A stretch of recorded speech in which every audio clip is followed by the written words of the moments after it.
আজকে আমি বানাবো ভাইরাল তান্দুরি মোমো, খুব ইজি রেসিপি।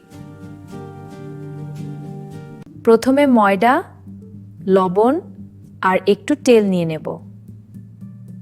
এবার পানি দিয়ে সফট করে ডো মেখে নিতে হবে। চিকেন কিমা, পেঁয়াজ, আদা, রসুন আর সস মিক্স করে নেব। ছোট ছোট করে মোমো শেপ করে নিতে হবে। এবার 10 মিনিট স্টিম করে নেব। দই, মরিচ গুঁড়া আর গরম মশলা দিয়ে তান্দুরি সস বানাচ্ছি।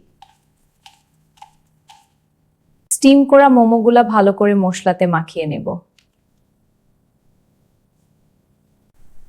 এবার হালকা তেলে গ্রিল করব। দুটো সাইড গোল্ডেন ব্রাউন হওয়া পর্যন্ত ভাজবো।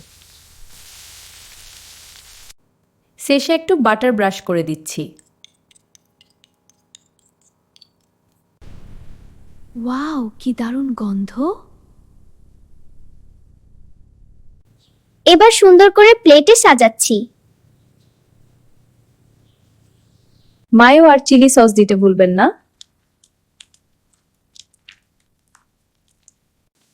বাচ্চারা চলে আসো, সারপ্রাইজ আছে। আজ তোমাদের জন্য স্পেশাল বানালাম। কেমন লাগছে দেবো?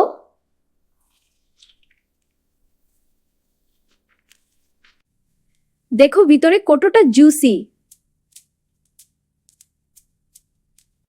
মা, রান্নাটা অনেক সুন্দর হয়েছে। খুশি হয়েছি শুনে। আপনারা ট্রাই করে দেখুন, লাইক আর শেয়ার করতে ভুলবেন না।